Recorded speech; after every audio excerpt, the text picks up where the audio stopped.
नमस्ते बच्चों, कक्षा 9 विषय गणित और प्रश्नावली अपने 8.1 को पूरी कर ली है। 8.2 के क्वेश्चन देखते हैं। तो 8.2 का अपने को पहला क्वेश्चन हल करना है। क्या दे रखा है कि ए बी सी डी क्या है, एक चतुर्भुज है जिसमें पी क्यू आर एस भुजाओं, इन सभी भुजाओं की ये मध्य बिंदु है।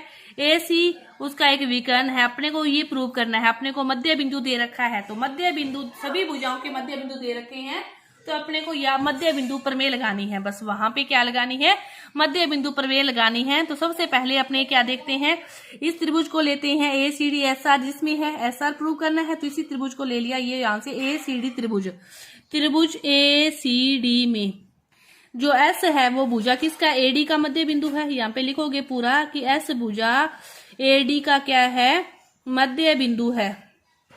ये क्या है, अपने को दिया गया है। ये क्या है, दिया गया है कि एस भुजा ए डी का मध्य बिंदु है। इसी तरह आर भुजा, यहाँ पे लिख दोगे आर भुजा डी सी का मध्य बिंदु है, और ये भी हमें दिया गया है। तो फिर क्या होगा, जो एस आर होगा समांतर होगा किसके, इस तीसरी भुजा के। एस आर किसके समांतर होगा, तीसरी भुजा के। और इससे क्या होगा, ये आधा भी होगा 1/2 ए सी, कौन सी, मध्य बिंदु प्रमेय से। मध्य बिंदु प्रमेय से ये क्या होगा, इसके समांतर भी होगा और इससे ये आधा भी होगा। ये था अपना पहला जो सिद्ध करना था, वो अपना हल हो गया। इसके बाद देखो दूसरा क्वेश्चन अपने हल करते हैं। इसके बाद देखो दूसरा, पी क्यू बराबर एस आर लेके आना है। तो इसके लिए क्या करते हैं, अपने ए सी डी, पी क्यू जिसमें है वो वाला ले लो, ए सी इसमें ही है ना पी क्यू, तो इस त्रिभुज को ले लेते हैं अपने, ठीक है। ए सी बी में जो P है वो भुजा क्या है, ए बी का मध्य बिंदु है। यहाँ पे पूरी हिंदी लिखोगे कि P भुजा ए बी का क्या है, मध्य बिंदु है। यहाँ पे लिखोगे दिया गया है। इसी तरह जो Q है वो भुजा बी सी का मध्य बिंदु है, ये भी हमें दिया गया है। तो पी क्यू क्या होगा, समांतर होगा किसके, एस आर के। और पी क्यू क्या होगा, समांतर, पी क्यू समांतर होगा एस ए सी के। ए सी क्या आएगा, ए सी के। और पी क्यू क्या होगा, आधा होगा ए सी से, ठीक है। ये अपने आ गया। समीकरण नंबर इसको 2 दे दो और इसको समीकरण नंबर क्या करो, 1 दे दो। अब पी क्यू समांतर है ए सी के और एस आर इसके आधा है, एस आर भी इसका आधा है। तो पी क्यू और एस आर क्या होंगे, फिर बराबर होंगे।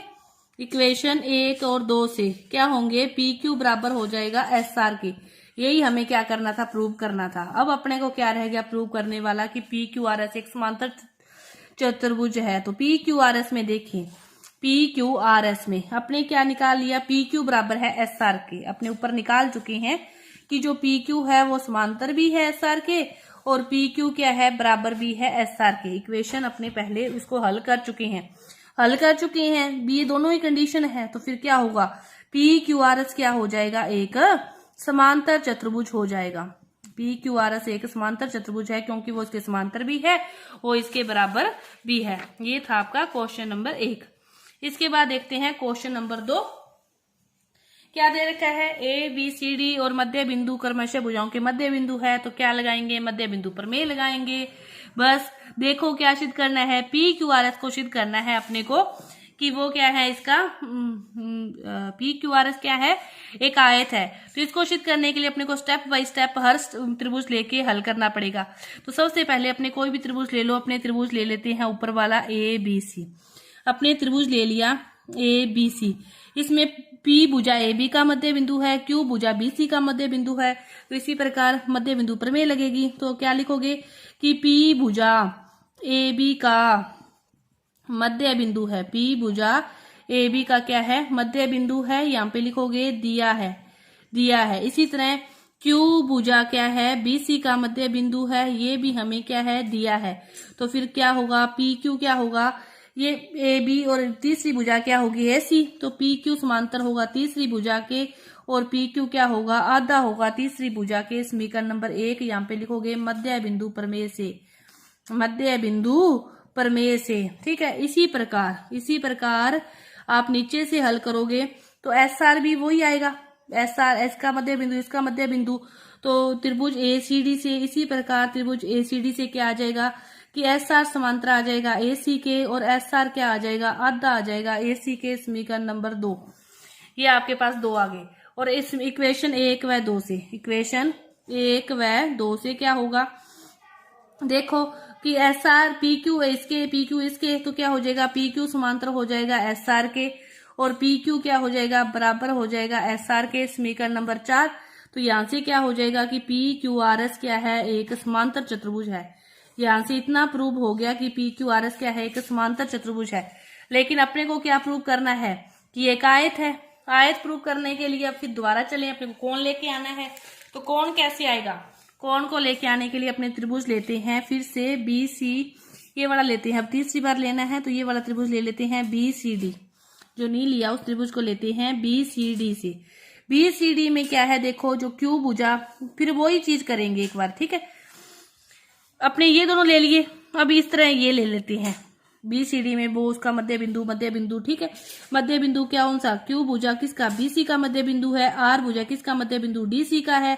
तो क्या होगा, क्यू आर समांतर हो जाएगा किसके, बीडी के, और क्यू आर क्या हो जाएगा, आधा हो जाएगा बीडी के। फिर ये लोगे तो पीएस भी क्या हो जाएगा, समांतर हो जाएगा बीडी के, पीएस भी क्या हो जाएगा, आधा हो जाएगा बीडी का। तो फिर क्या होगा, यहां से पूरा फिर वही चीज आ जाएगी, समांतर चतुर्भुज प्रूव हो गया। फिर वही चीज अपने को जो करनी थी होगी। अब अपने को क्या देखना है कि क्या निकालना है कि पी क्यू आर एस एक आयत है। आयत को निकालने के लिए अपने को क्या लेके आना है, कोण लेके आना है 90 डिग्री। 90 डिग्री कोण लेके आए तो अपने यहाँ पे कोई भी बिंदु ले लो, एल ले लो चाहे एम ले लो, कि कौन सा पी क्यू आर एस को लेके आना है, पी क्यू आर एस को अपने को लेके आना है। तो इसको जैसे ये अपने लेते हो आप बिंदु, तो देखो ये तो अपने प्रूव हो गया। अब अपने को 90 डिग्री कोण लेके आना, तो अपने छोटे त्रिभुज की बात कर रहे, चतुर्भुज की। इसको नाम दे दो कोई भी, एल दे दो, ये इसमें एम दे दिया, इसको एन दे दिया, आपको दिखाई नहीं देगा, एल क्यू एम एन ये नाम दे दिए। अब इसकी बात करें अपनी एल एम एन क्यू की, तो ये इसके समांतर है पूरी, मतलब ये वाला जो पूरा है ये इसके समांतर अपने प्रूव कर रहे हैं। तो फिर ये आधा इसके समांतर होगा कि क्यू एन समांतर हो जाएगा एल एम के। यहां से देखो, चलो यहाँ पे लिखती हूं मैं कि जो क्यू एन है वो क्या हो जाएगा, समांतर एल एम के। इसी तरह एम एन, ये वाली पूरा इसके समांतर अपने कह रहे हैं इस पूरे के, तो आधा भी तो आधे के होगा ही ना। फिर एम एन क्या हो जाएगा, समांतर हो जाएगा एल क्यू के। ये समीकरण 5 और ये समीकरण 6 समांतर तो हो गए। तो फिर ये क्या हो गया, एल एम एन क्यू क्या होगा, छोटे वाला जो चतुर्भुज है वो एक क्या हो गया, समांतर चतुर्भुज हो गया। छोटे वाला चतुर्भुज एक क्या हो गया, समांतर चतुर्भुज हो गया। अपने को तो कौन लेके आना है, समांतर चतुर्भुज हो गया। तो समांतर चतुर्भुज के जो विकर्ण होते हैं वो क्या होते हैं, समकोण पर प्रतिच्छेद करते हैं। तो फिर कोण एल एम एन कितना हो गया, 90 डिग्री।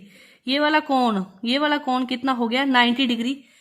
और समांतर चतुर्भुज का ये कोण 90 होता है। तो जो सम्मुख कोण है, आसन कोण है, उनका योग 180, तो इनका योग 180, इनका योग 180। तो सम्मुख कोण बराबर भी होते हैं, जैसे सम्मुख भुजाएं बराबर होती है। तो एम का ये है, तो क्यू भी कितना होगा कि जो एन क्यू एल होगा वो भी कितना होगा, 90 डिग्री। अब क्यू 90 डिग्री आ गया, तो ये वाला अपने को तो 91 चाहिए था, इसी तरह इसमें भी कर सकते हैं, इसमें भी कर सकते हैं। तो फिर पी क्यू आर एस क्या हो गया, एक आयत हो गया, क्योंकि भुजाएं तो अपने पहले ही प्रूव कर चुके हैं, तो अपने को ये ही रह गया था। तो फिर ये क्या हो गया, एक आयत हो गया। ये आपका दूसरा क्वेश्चन। इसके बाद देखो तीसरा क्वेश्चन क्या दे रखा है। तीसरा क्वेश्चन कि ए बी सी डी क्या है, एक आयत है, और इसमें पी क्यू आर एस वही भुजाओं के मध्य बिंदु दे रखे हैं। और अपने को क्या प्रूव करना है कि पी क्यू आर एस क्या है, एक समांतर चतुर्भुज है। समांतर चतुर्भुज अपने को क्या दर्शाना है, पहले तो वही मध्य बिंदु प्रमेय लगानी है। मध्य बिंदु दे रखे हैं तो वो प्रमेय लगेगी ही लगेगी। अपने त्रिभुज ले लो एबीसी। त्रिभुज एबीसी में क्या है, जो एस है वो क्या है, भुजा किसका मध्य बिंदु है, ए बी का। एस भुजा क्या है, ए बी का मध्य बिंदु है। तो और आर है वो भुजा किसका मध्य बिंदु है, बीसी का। बीसी का मध्य बिंदु है, यहाँ पे लिखोगे दिया गया है, वही बार बार मैं लाइन लिख रही। तो फिर एस आर क्या होगा, एस आर समांतर होगा ए सी के, और एस आर क्या होगा, आधा होगा ए सी के। समीकरण नंबर 1। फिर ऊपर वाला ऐसी हो जाएगा, पी क्यू क्या होगा, समांतर होगा ए सी के, और पी क्यू क्या होगा, आधा होगा ए सी का। समीकरण नंबर 2।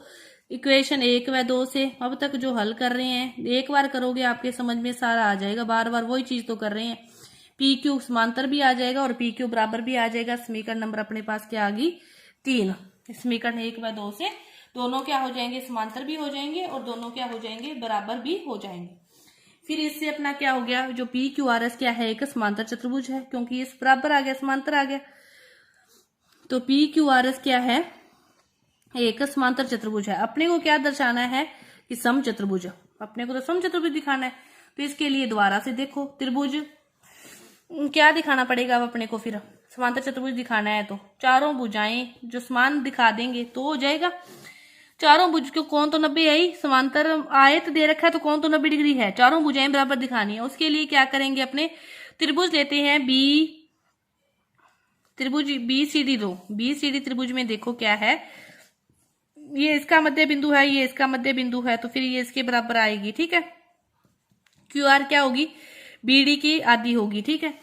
त्रिभुज BCD में इसी प्रकार लिख दो, इसी प्रकार त्रिभुज BCD में क्या होगा, जो QR होगी वो क्या होगी, समांतर होगी किसकी, पूरी BD की, और QR क्या होगी, आधी भी होगी BD की। ये समीकरण नंबर अपने पास 5, ठीक है, ये अपने पास आ गया। अपने को क्या दे रखा है कि आयत के जो विकर्ण होते हैं वो बराबर होते हैं। आयत के विकर्ण क्या होते हैं, बराबर होते हैं। कि AC बराबर क्या होगा फिर BD, कि अपने BD का एक तो ये रिलेशन निकाल लिया, एक AC बराबर BD निकाल रहे हैं। तो देखो एक समीकरण अपने पास है SR, ये वाली हाफ AC वाली, एक है AC बराबर BD, एक देखिए BD जो है वो हाफ है QR की। इन सभी को ध्यान से देखो तो कहीं ना कहीं देखो PQ है AC, PQ AC, और यहाँ पे AC BD, और BD फिर QR, BD QR, रिलेशन आ रहा है ना सभी में। ध्यान से देखो पूरा कि जो PQ है वो दे रखी है अपने को half AC, half AC, PQ AC बराबर BD, तो AC और BD हाफ BD किसके बराबर है, QR के, मतलब ये बराबर आ रही है, ये हाफ है, यहाँ पे हाफ AC है, तो BD कितनी है, AC BD, इसको हाफ करोगे तो ये भी कितनी हो जाएगी, half half half half half BD किसके बराबर है, QR के। ये समीकरण तब बराबर होगी, यहाँ पे भी जब हाफ लग जाएगा तब ये समीकरण बराबर आ गई। तो PQ किसके बराबर आ गया, QR के। तो PQ बराबर आ गया QR, तो फिर PQRS चारों इसी प्रकार अपने और भी रिलेशन निकाल सकते हैं कि QR बराबर आ जाएगा RS के। दूसरा त्रिभुज लेंगे तो सारे निकाल के इसी प्रकार सभी निकाल के लिख के कि यह एक क्या है, समचतुर्भुज है। एक निकालने की दिक्कत होती है, बाकी तो फिर सारे निकल जाते हैं। यहाँ पे समझने वाली बात ये है कि ये अपने लिख ली, PQ बराबर क्या है, हाफ AC, PQ बराबर हाफ AC, हाफ AC लगाना है तो अपने को यहाँ पे भी हाफ लगा दिया, यहाँ पे भी हाफ लगा दिया। ये किसके बराबर है, हाफ BD, हाफ BD किसके बराबर है, QR के। तो फिर PQ किसके बराबर आ गई, QR के। तो ये आपका क्या है, एक समचतुर्भुज है, प्रूव हो गया। ये आपके 3 तक के जो क्वेश्चन है पूरे हुए। आगे के जो क्वेश्चन है वो अपने अगली वीडियो में करेंगे। धन्यवाद।